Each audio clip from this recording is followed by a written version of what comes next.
Student ফান্ডের বিকাশ ভবন অভিযানের ডাক দেওয়া হয়েছিল ঠিক করুণাময়ী যখন জমায়েত হয়েছিল স্টুডেন্ট ফান্ডের একাধিক ছাত্র নেতারা। ইতিমধ্যে পুলিশ প্রশাসন তাদেরকে টানতে টানতে পেছনে আনতে হবে। কি বলবো, যেভাবে পুলিশ তৎপরতা দেখাচ্ছে সেই তৎপরতা যদি অন্যান্য ক্ষেত্রে দেখাতো তাহলে আমাদের রাজ্যে যে অন্যায় দুর্নীতি যেগুলো হচ্ছে সেগুলো হতো না। দুর্ভাগ্য আমাদের ইন্ডিয়ান সেকুলার ফ্রন্টের একটা ছাত্র সংগঠন যেটা আছে স্টুডেন্ট ফ্রন্ট, তারা বিকাশ ভবনে গিয়েছিল বেশ কিছু ইস্যুকে সামনে রেখে। প্রথমত আপনারা জানেন মমতা ব্যানার্জির সরকার ক্ষমতায় আসার পর থেকে আদিবাসী প্রীতি অনেক দেখালেও পৃথক সাঁওতালি শিক্ষা বোর্ডের দাবি বারবার আমরা করে আসছি, সেটা তারা দিতে ব্যর্থ। পৃথক সাঁওতালি শিক্ষা বোর্ডের দাবি ছিল, আনএডেড শিক্ষা প্রতিষ্ঠানগুলো এডেড করার দাবি ছিল, যে শিক্ষা প্রতিষ্ঠানগুলোতে যে দুর্নীতি অপশাসন চলছে সেগুলো বন্ধের দাবি ছিল।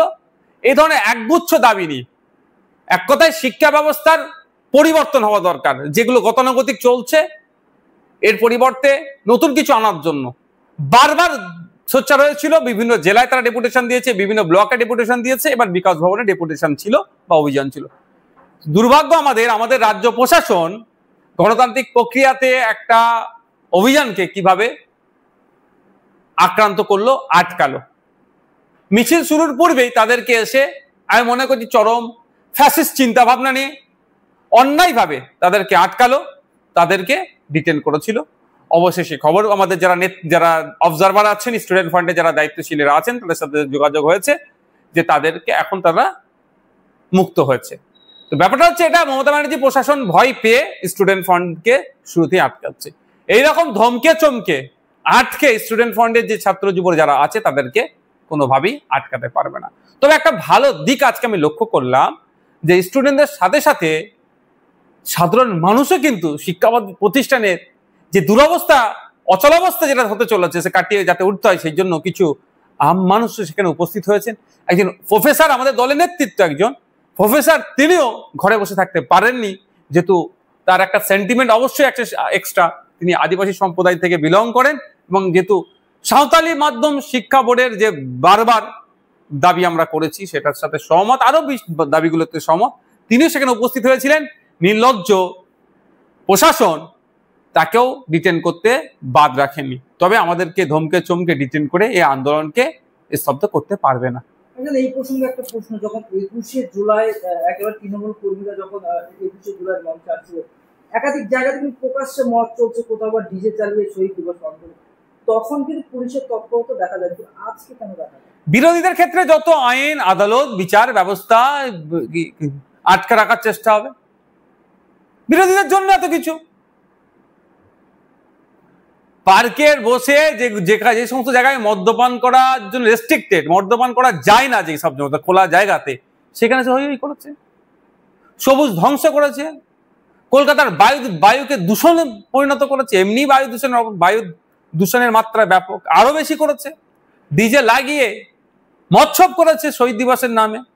সেক্ষেত্রে প্রশাসনের তৎপরতা নাই। শুধু তাই নয়, বিভিন্ন কলেজে যেভাবে সিনিয়র দাদারা তৃণমূলের ছত্রছায়া থেকে নোংরামি করে, সেগুলিকে আটকানোর জন্য প্রশাসনের তৎপরতা দেখতে পাই না।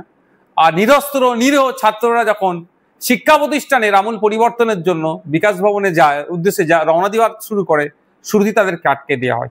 এ থেকে বোঝা যাচ্ছে সরকারের যে ফ্যাসিস্ট চিন্তা ভাবনার মুখোশ ক্রমশ খুলছে। মুখ্যমন্ত্রী 21শে জুলাই মনে রেখেছে, কিন্তু মনে রাখেননি সিরাজুল হককে, যে মমতাকে বাঁচাতে গিয়ে সিরাজুল হকের চাকরি চলে গিয়েছিল। কি বলবেন? আমাদের দুর্ভাগ্য এটাই যে মমতা ব্যানার্জির কাছে সমস্ত 2023-এ গিয়েছিল, তিনি ফাইল এদিক ওদিক করার কথা বলেছিলেন, এই যে সিরাজুল হক মন্ডল সম্ভবত ওনার নাম, তাকে চাকরির ব্যবস্থা করার কথা বলেছিল। 2 বছর পার হয়ে গেল, তার আর কেউ খোঁজে রাখছে না। হয়তো নামটা সিরাজুল হক হওয়ার অপরাধটাই হয়েছে এটা।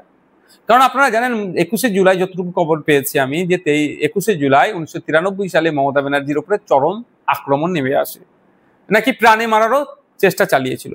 সিরাজুল হক একজন পুলিশ কর্মী, সে এই অন্যায়টাকে মেনে নিতে পারেনি। সে তখনকার যিনি ডেপুটি অর্থাৎ জয়েন্ট সিপি যিনি ছিলেন সম্ভবত, তার দিকে বন্দুক তাক করেছিল, এই মানে আক্রমণ বন্ধ নালে গুলি চালিয়ে দেবো, এতটা সাহস নিয়ে দাঁড়িয়েছিল।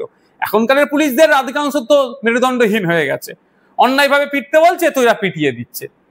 তো সেই সময় উনি দাঁড়িয়েছিলেন, ফলে পরে কমিশন হয়েছিল, হয়েছিল, সিরাজুল হকের চাকরিটা তৎকালীন সরকারের এ থেকে মানে ডিপার্টমেন্টাল কোয়ারিজ মানে এই প্রসিডিং এর মধ্যে রেখে ওকে বাতিল করে, সাসপেন্ড হয়ে সম্ভবত বাতিল হয়, এখন হচ্ছে জয়নিং হতে পারলো না।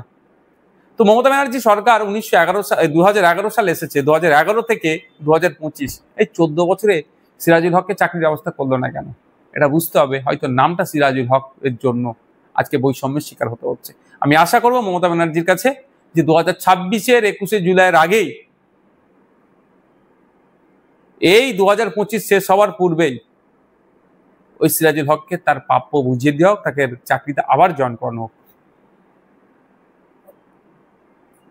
মুখ্যমন্ত্রী সবসময় বলেন আমি মুসলিম দরদি, কিন্তু একবারও ওকাপ নিয়ে 21শে মঞ্চে একবারও বক্তব্য দিলেন না। কিন্তু দীঘাতে জগন্নাথ মন্দির করলেন, সেটা উল্লেখ করলেন, এবং আর একটা উল্লেখ করলেন যে ফের একটা দুর্গা মন্দির করবেন। এই বিষয়ে কি বলবেন? দেখুন, মুসলমানদের ভোটটা দিদিমণির ঝুলিতে পৌঁছে গিয়েছে, সুতরাং আর চিন্তা নেই, ঝুলিতে ঢুকে গিয়েছে, আর চিন্তা কিছু না। বললেও ভোট পাবে, মুসলমানদের ভেবে নিয়েছে, বললেও মুসলমানদের ভোট পাবে, বললে হিন্দু ভোট হাতছাড়া হয়ে যেতে পারে, ওই জন্য ওয়াকফ নিয়ে কথা বলেনি। এটা তো সিম্পল ব্যাপার। এখন হিন্দু ভোটের দরকার মমতা ব্যানার্জির, বিজেপির ভয় দেখে মুসলমান ভোটটা নিয়ে নেবেন উনি চিন্তা ভাবনা করছেন, তবে এই চিন্তা ভাবনা ব্যর্থ হবে। 2026-এ কে আসবে কে যাবে মুসলমানরা ভাববে না, মুসলমানদের হয়ে বলার, দলিতদের হয়ে বলার, আদিবাসীদের হয়ে বলার জন্য 50টা বিধায়ক ভিতরে পৌঁছাতে হবে। তারপরেও বলছি, উনি ওই জন্য দীঘাতে জগন্নাথ ধাম করেছেন। আগামী